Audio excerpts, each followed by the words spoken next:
그는 내가 지금껏 본 것 중 가장 거대한 타구를 쳤다. 이 말을 한 사람이 누구인지 기억해야 한다.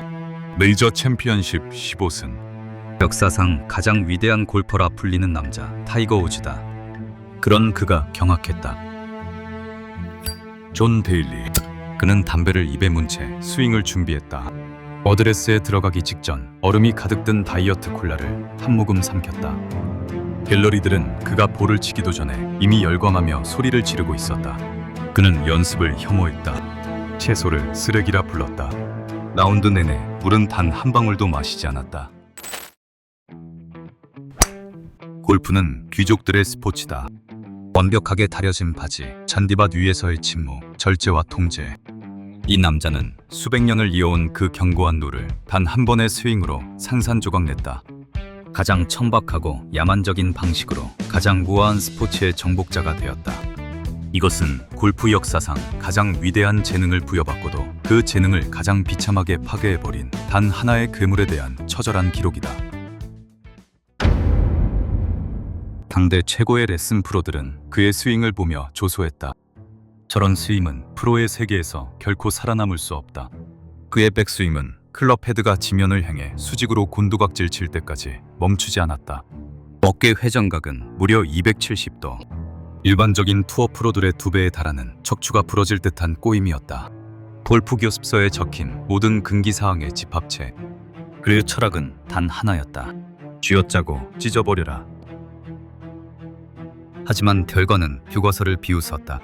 1991년 PGA 투어 선수들의 평균 드라이버 비거리는 263야드였다. 벨리의 평균 비거리는 288야드.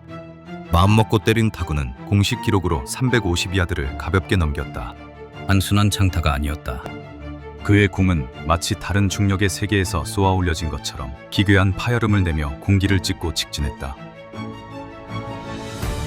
그러나 존 데리를 진짜 괴물로 만든 것은 그 무식한 힘 뒤에 숨겨진 짐승 같은 감각이었다. 그는 투어에서 퍼팅 라인을 가장 짧게 읽는 선수였다. 공 앞에 서면 3초를 넘기지 않고 그대로 스트로크했다. 생각이 많아지면 몸이 굳는다. 골프는 그냥 치는 거다. 수많은 엘리트 선수들이 잔디의 결을 읽고 바람을 계산하며 벌벌 떨 때 그는 직관 하나로 홀컵에 공을 꽂아 넣었다.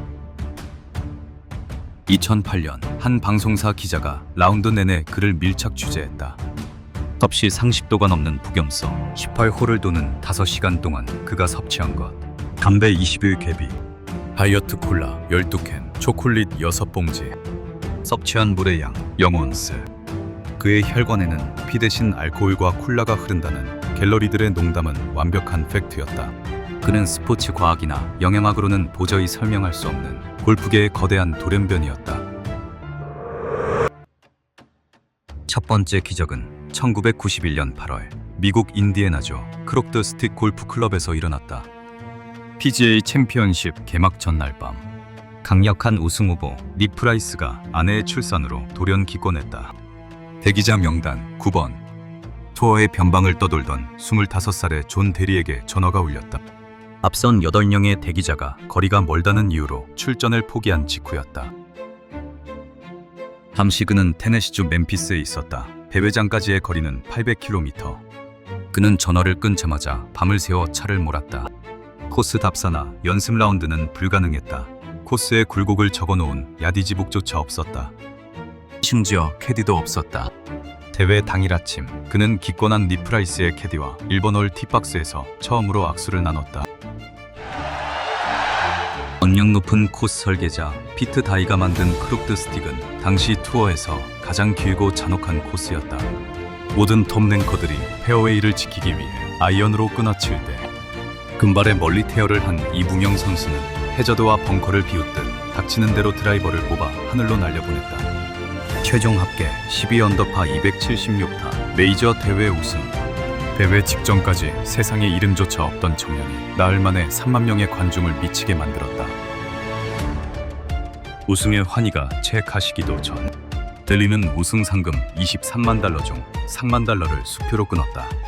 대회 도중 갑작스러운 벼락에 맞아 사망한 갤러리가 남긴 2달의 대학 등록금이었다. 대회 주최 측도 유가족도 그 누구도 요구하지 않은 일이었다.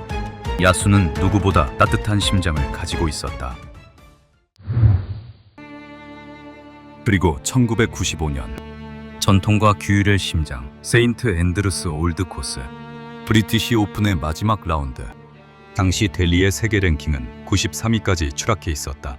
알코올 중독과 기행으로 스폰서들은 모두 떠났고 언론은 그를 쓰레기통에 버려진 선수로 취급했다.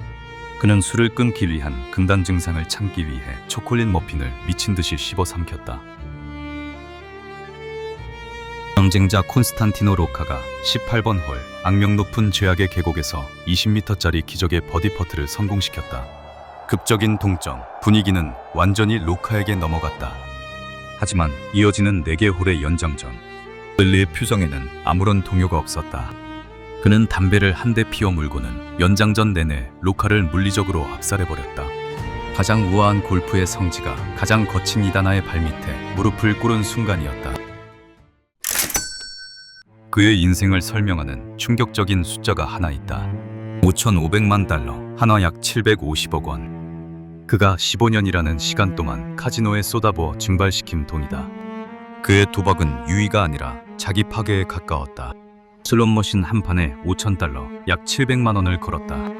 하룻밤에 60만 달러를 잃고 카지노에서 돈을 빌려 다시 60만 달러를 잃는 데 걸린 시간은 고작 5시간이었다. 메이저 우승의 트로피가 쌓일수록 그의 영혼은 더 깊은 나락으로 파괴되고 있었다. 재능은 그를 구원하지 못했다. 윌슨, 리복, 캘러웨이, 수십억 원을 안겨주던 스폰서들은 그의 알코올 중독과 기행을 견디지 못하고 모두 계약을 파기했다. 어느 날 한 스폰서가 300만 달러를 줄 테니 알코올 재활원에 입소하라고 제안했다. 델리는 보드카를 한 모금 마신 뒤 그 제안을 쓰레기통에 던졌다. 결혼도 마찬가지였다. 그는 4번 결혼했고 4번 모두 끔찍한 파국을 맞았다. 4번째 아내와의 어느 날 밤 카지노에서 55,000달러, 약 7,500만 원을 따서 집으로 돌아오는 차 안이었다. 조수석의 아내가 도박을 끊으라며 미친 듯이 소리를 질렀다.